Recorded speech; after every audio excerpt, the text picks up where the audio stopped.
Em 2017, o Cabeça de Ovo afirmava, em livro inclusive, e em rede, na televisão, que a liberdade de expressão, principalmente do legislativo, tinha que ser respeitada e que jamais poderiam ser presos pelo que falassem.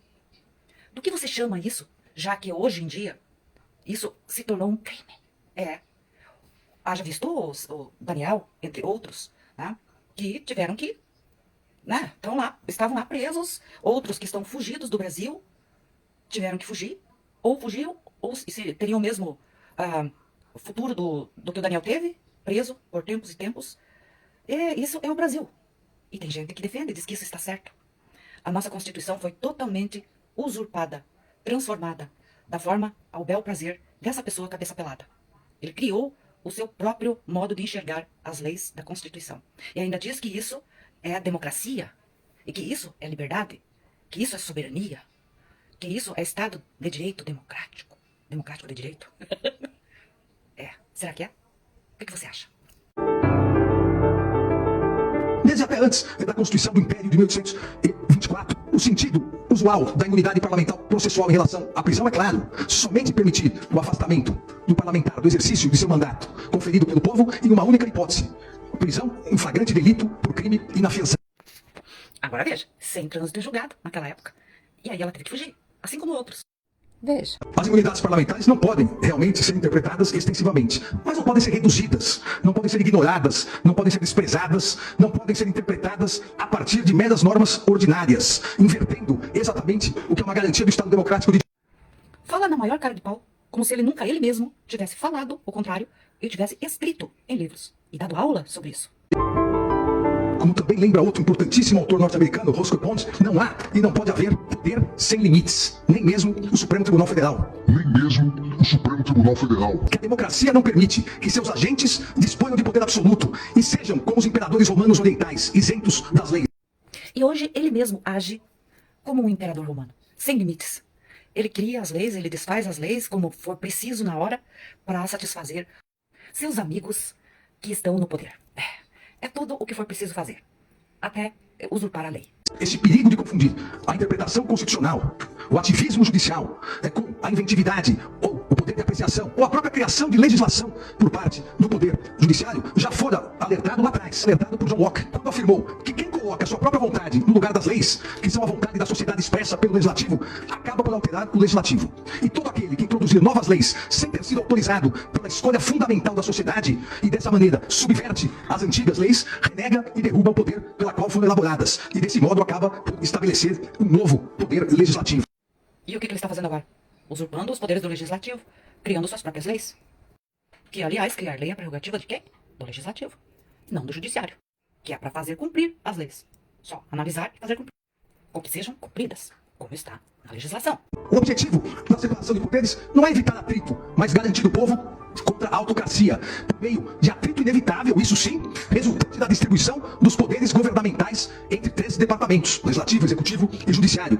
Atritos que costumeiramente ocorrem e por isso cada um dos 3 poderes tem as suas garantias, as suas imunidades. Impedir, ainda o Justice Brandeis, impedir a autocracia de qualquer dos poderes, inclusive do poder judiciário, possibilita controlar os atos dos que manejam o poder governamental, de maneira razoável, não arbitrária, não desarrazoável. Para ele, não há presunção de inocência. E nem direito do acusado de ver o que estão nos autos. Seus advogados não têm como verificar tudo que está lá. Como vai fazer para criar a defesa? Só em 37 e 69 as imunidades parlamentares foram diminuídas, o que mostra que a diminuição de imunidades parlamentares se faz em momentos de exceção, de ditaduras, de tiranias. De tiranias. A fortaleza da democracia também é a fortaleza do poder legislativo. Está vendo? Ele mesmo alegava que era ser ditador. E agora, o que é que ele faz? Exatamente o que ele reprovava. E isso é um estado de exceção. Os parlamentares, antes de condenados no trânsito em julgado após o devido processo legal, eles só podem ser afastados do seu mandato em uma hipótese: flagrante delito por crime inafiançável. E mesmo nessa hipótese, quem resolverá em 24 horas se remetendo os autos à Câmara respectiva é o próprio Congresso. E eu faço questão em insistir nisso. Não é uma norma isolada. A norma traz em si 400 anos agora de imunidades. Aí tem Painho falando o seguinte, que esse país sempre foi destruído. Quem é que estava no poder durante quase 20 anos?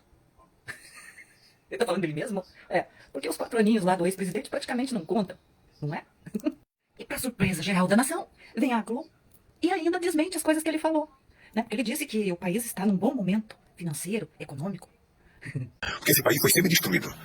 Então é preciso que a gente comece a reconstruir. Nós estamos vivendo um bom momento na economia brasileira. Divulgou essa manhã as contas do governo. Vamos ver juntos? Aqui no telão, olha só. Em julho, as contas do setor, que estão incluindo, obviamente, União, estados e municípios e as empresas estatais, fecharam com um rombo de 66 bilhões e 600 milhões de reais, como a gente vê aqui na tela. E aí o governo, o que isso quer dizer? Que ele gastou mais do que arrecadou, sem contar os juros da dívida.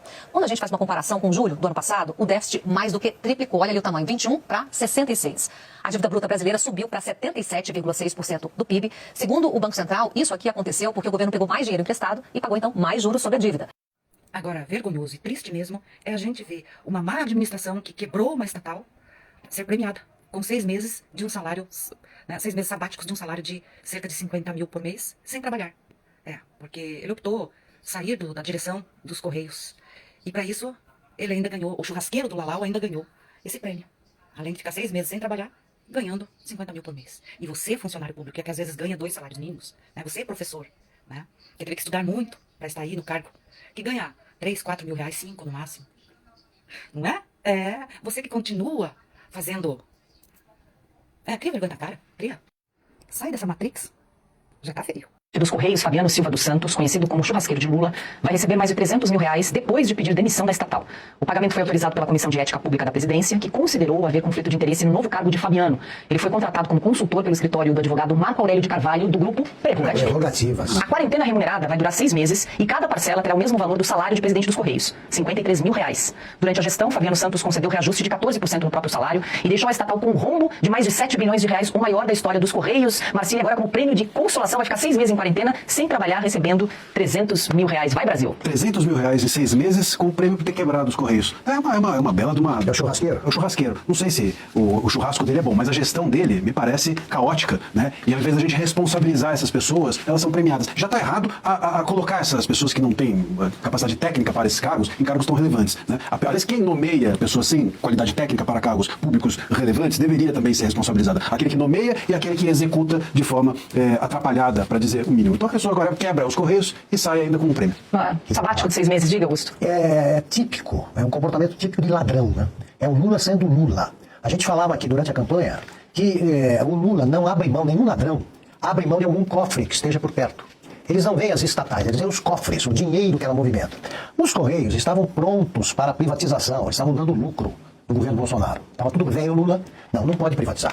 Não pode não, porque eles, isso é do Brasil. Quando eles falam, é do Brasil, pronto, é deles. É deles. Os cheques, antigamente, estavam na mão deles e agora tudo que movimente dinheiro está com o dono do cofre. Eles roubaram esse dinheiro. Esse déficit aí, tá, você pode incluir comissões, ladroagem, tudo isso o cara é premiado. Entra por ter sido churrasqueiro e é premiado com um emprego desse. Isso é caso de polícia. Agora, o que esperar de um ladrão na presidência? Mais roubalheira. Isso que ele integrava o Grupo Prerrogativas, era coordenador, e agora recebe uma proposta de trabalho de um advogado do Grupo Prerrogativas. E aí, por conflito de interesse, diz que não pode aceitar, mas aceita o salário por 6 meses, né? A quarentena. O Prerrogativas é a direção da OAB de cueca, é isso. É como se reúne. De sunga. E E parte do grupo tomando champanhe em Paris, né? Comemorando a prisão do Bolsonaro. Então agora essas pessoas defendem prerrogativa de quê? Né? Da Constituição é que certamente não será. Infelizmente, eu não sei qual será a carne preferida dele, né? O que será que... Picanha, ele vai ser picanha. secado, Deve ser, como a minha.